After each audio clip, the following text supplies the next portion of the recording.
Alors, pour beaucoup d'entre vous, avoir le visa canadien, c'est tout ce qu'il faut. C'est tout ce que vous avez besoin. Je suis là pour te dire que avoir le visa, c'est rien comparé aux difficultés qui t'attendent, comparé à la réalité de la vie qui t'attend ici au Canada, comparé à ce que tu vas vivre loin de ta famille. Tu vas peut-être te demander si c'était nécessaire ou alors si tu ne devrais pas retourner dans ton pays. Pour beaucoup d'entre vous, vous vous posez cette question, mais vous refusez de l'avouer. On va parler de ça donc dans la vidéo d'aujourd'hui. Reste scotché. On se retrouve juste après le générique.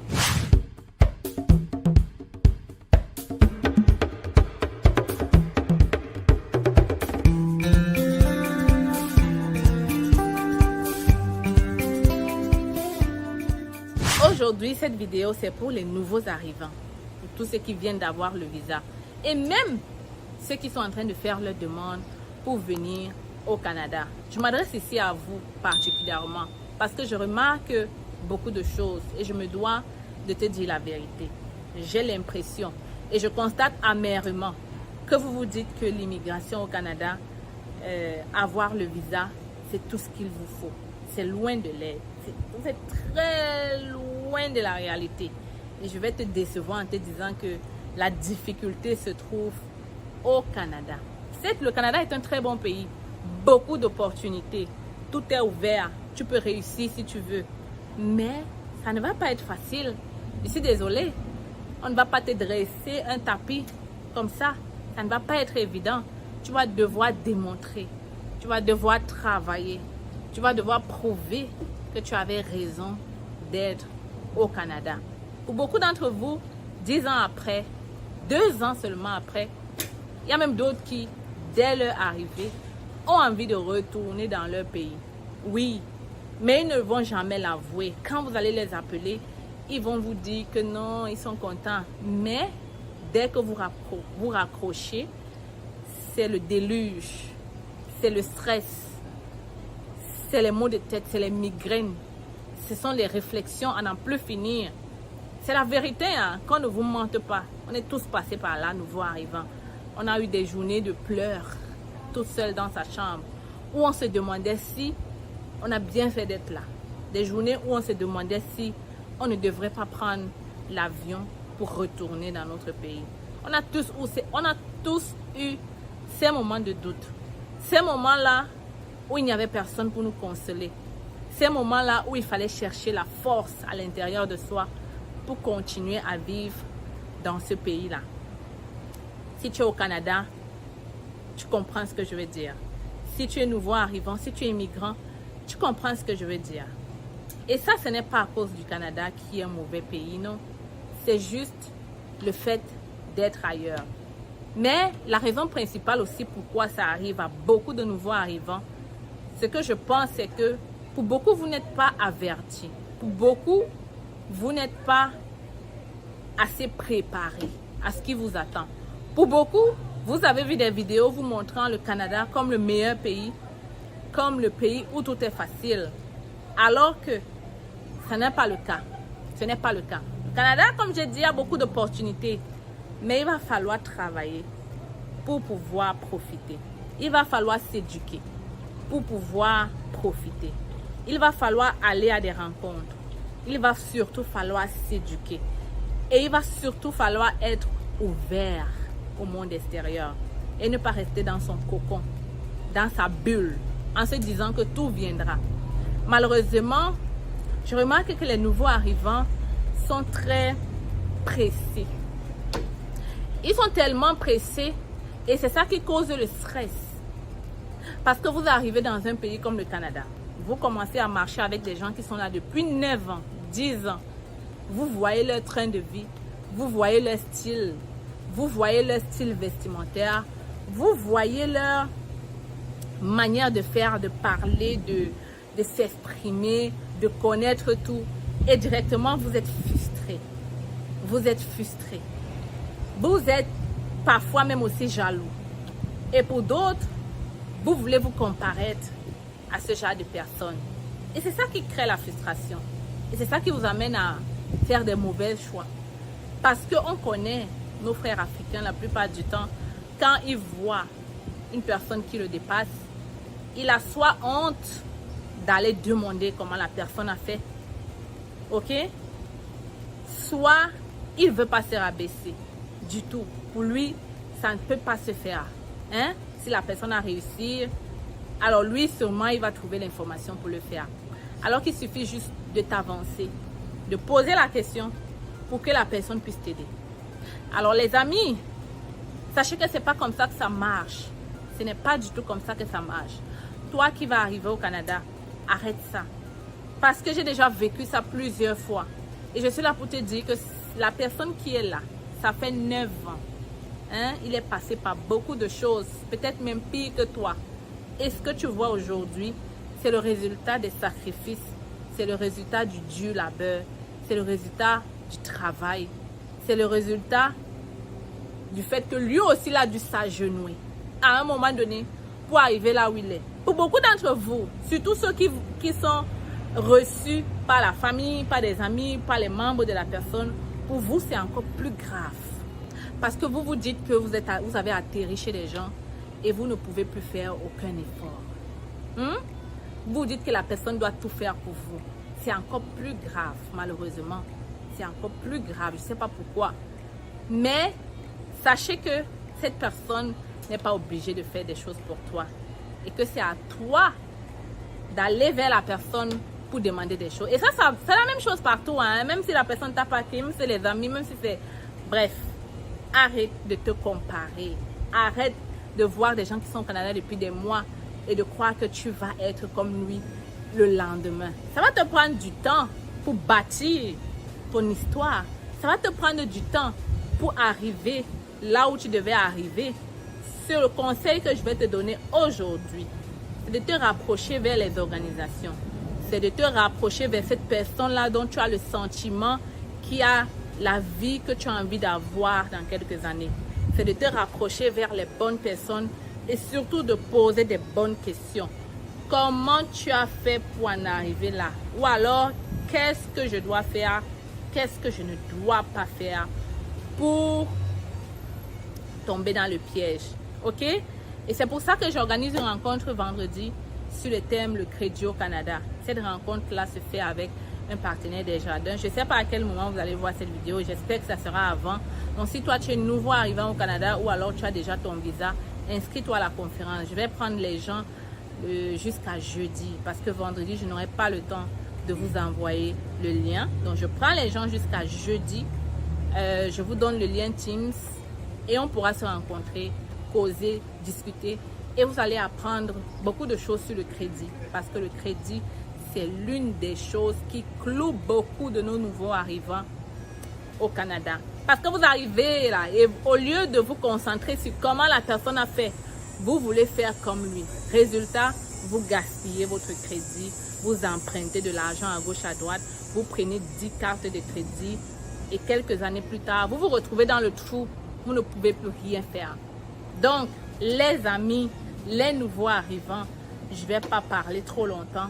Je suis juste là pour te dire que le Canada, c'est bien, mais attends-toi à ce que les choses ne soient pas si faciles que ça. Je remarque que les nouveaux arrivants sont très... Je ne sais pas comment faire ça. J'ai l'impression qu'ils veulent faire comme toi.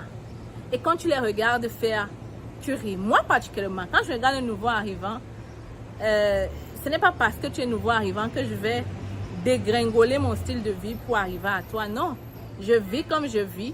Et si je vis comme je vis, ce n'est pas pour te montrer que tu es petit. Mais c'est comme ça que je vis. Mais vous savez, quand on vient d'arriver là, surtout Camerounais, là, surtout mes frères, on a cette impression-là que la personne là veut se montrer. La personne là croit qu'elle est où? La personne là, non, c'est pas ça que la personne veut faire. C'est toi qui as cette image-là. C'est toi qui as ce problème-là. Et si tu as ce problème, c'est que tu te sens trop inférieur. Tu dois venir avec l'optique, je viens, comme on appelle chez nous, je suis un beaux-ailleurs. Je viens pour travailler. Je viens pour réussir. Et si je dois apprendre des autres qui sont déjà là-bas pour réussir, qui ont déjà réussi, j'ai pas de problème avec ça. Laissez votre ego de côté. quand vous arrivez au Canada. Soyez prêts à tout pour réussir dans la bonne voie, dans la meilleure des façons. Soyez prêts à tout pour le faire. Pour beaucoup d'entre vous, c'est la génération surtout de maintenant, c'est très grave. Les gens ne veulent plus travailler. Tu rencontres des gens, ils viennent d'arriver au Canada à peine 2 jours, et ils commencent à dénigrer tout. Ils commencent à parler tout. Ils commencent à trouver que tout est trop difficile. Mieux il restait chez lui là. Ils commencent à trouver que le programme qu'il a pris n'était pas le bon là. Ils commencent à pleurnicher tous les jours. Ils commencent à se lamenter dans tes oreilles tous les jours. Ils commencent à crier que si je savais tous les jours. Mais mon ami, le billet de retour n'est pas loin. Hein? Moi, ce que je dis à une personne qui commence à me tendre les nerfs, c'est que le billet de retour n'est pas loin. Si tu ne t'y plais pas, le Canada ne t'empêche pas de retourner. Tu prends tes bagages, tu prends tes valises et tu rentres chez toi. Arrête de pleurnicher. Trouve des solutions.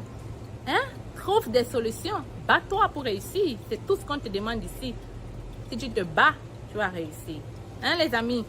Donc, c'est ça. Je voulais juste tirer une sonnette d'alarme à mes nouveaux arrivants qui parfois m'écrivent que ce que tu disais là, c'est pas ça. Non, non, non, non, non, non, non, non, non, non, non.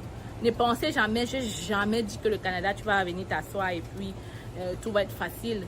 Mais dis-toi qu'il y a d'autres qui vivent une situation plus difficile que toi, pire que toi, mais qui arrivent à s'en sortir. C'est tout ce que tu dois garder en tête. Pour d'autres, c'est très, très compliqué. Moi qui te parle, je suis arrivée au Canada. Mon père, je l'ai déjà dit plusieurs fois, est un homme d'affaires. Quand j'ai immigré pour le Canada, toute ma première année d'études a été payée au complet. Avant que je n'arrive, toute ma première année d'études avait été payée au complet. Mais alors, la deuxième et la troisième année n'a pas été aussi facile que ça. À la deuxième année, mon père a vécu une crise financière dans son entreprise. Les affaires ne marchaient plus autant que ça. Le meilleur client avait disparu. Donc, ça commençait à être difficile. Alors, pour payer mes études, ça a été des journées de pleurs. Parfois, j'étais renvoyée de l'école. Parfois, j'étais renvoyée des examens. Parfois, j'étais la risée de ma classe. Et ça, c'est la vérité. Hein. Tu t'imagines en plein examen, on appelle ton nom en te disant mettez-vous dehors parce qu'on n'est pas payé la scolarité. Oui, ça a été ma vie. Mais pour beaucoup, vous allez voir ça aujourd'hui. Et vous allez vous dire que pour elle, ça a été évident. En aucun moment, ça n'a été évident pour moi. J'ai vécu des moments avec $1 dans mon compte bancaire. Quand je te dis même $1, parfois rien du tout. Parce que vu que c'était pas facile pour papa, je travaillais 20 heures, mais ça ne me permettait pas de faire grand-chose. Non, ça ne me permettait même de rien faire. Du coup, il y avait les mois où j'étais à sec. Comme on dit souvent, un pays, c'est comme si tu marches, tu verses dans le dessous de quelqu'un, tu vas aller en prison. Il y avait des moments où je vivais ça. Hein? Ça ne m'a pas empêché de serrer le cœur et de foncer. Et de tout faire pour réussir mes études parce que je savais où est-ce que j'allais. Donc, quand on vous dit des choses, quand vous voyez la vie, quand vous voyez la vie des gens ici, ne vous dites pas que ça a été facile. Il y a des gens qui ici s'asseyent pour te raconter leur histoire au Canada. Tu vas pleurer. Et dis, tu vas pleurer toutes les larmes de ton corps. Mais vous arrivez ici et la première chose, vous commencez à pleurer. Si tu commences à dire que je devais rentrer, oh, je suis même venue ici faire quoi, oh, c'est trop compliqué. Mais mon ami, rien ne va se passer de positif. Tu vas pleurnicher comme ça jusqu'à la fin de ta vie. Tu vas rentrer même au Cameroun. C'est clair. C'est clair. Si je ne te disais pas que je passais des moments comme ça, quand tu me voyais dehors, tu ne pouvais pas savoir. Tu ne pouvais pas imaginer. Ce n'est pas comme si je venais à l'école et je commençais à pleurer. Non, je prenais tout sur moi. Et je parlais à ma mère au pays. C'est tout. C'est tout ce qu'il me fallait. Et voilà, j'avais le réconfort qu'il fallait et je savais surtout où est-ce que j'allais. Et surtout, je savais les sacrifices que mon père avait fait pour payer la première année. Et il n'était aucunement question pour moi d'échouer et de le décevoir. Donc, les amis, c'est ça que je voulais te dire aujourd'hui. Si tu as apprécié la vidéo, tu me laisses un pouce j'aime, tu t'abonnes et tu partages. On se retrouve donc dans une autre vidéo, n'est-ce pas? Et j'ai oublié de te dire que je serai au Cameroun le 18 et le 20 août pour une conférence que j'organise sur le thème « Comment immigrer au Canada par soi-même ». Je te montre toutes les procédures et je t'explique comment le faire en entière. Donc, viens à la conférence si tu veux venir souffrir aussi au Canada comme moi. On se retrouve très bientôt. Vous avez le rêve canadien. Vous souhaitez réaliser ce rêve sans dépenser une somme exorbitante et passer par des personnes expérimentées vivant au Canada. Vous êtes étudiant ou travailleur? Le Canada est à portée de main avec nos différentes formations. Étudiant, découvrez dans notre formation la procédure de demande du visa étudiant de A à Z avec nos modules de choix de filière, la liste de bourses disponibles pour le Canada, la procédure pour effectuer une demande d'admission et bien d'autres encore. Avec cette formation, vous bénéficierez d'un suivi personnalisé avec des réunions mensuelles et intégration à un groupe de suivi privé gratuitement. Pour vous, travailleurs, optimisez votre profil et candidature grâce à nos formations et prestations sur le CV type canadien et votre lettre de motivation. Mais aussi notre formation coaching en vue de préparer votre entrevue avec une entreprise canadienne. Vous vous demandez quelle formation choisir? Nous vous proposons notre service d'orientation et d'évaluation de profil qui vous permettra de savoir quel est le meilleur choix en fonction de vos qualifications. Pour aller plus vite, nous vous recommandons la formation qui représente les sites de recrutement dédiés à l'international. Rendez-vous sur notre site internet et sur nos plateformes sociales pour en savoir plus. Vous aurez l'occasion de voir de multiples personnes qui ont réussi à obtenir leur visa en seulement 3 mois. Je m'appelle Sonia et je suis venue au Canada en tant qu'étudiante au mois de septembre grâce à cette facile. J'ai eu mon visa rien qu'en 2 mois et pour moi c'est toujours... Avec, c'est facile.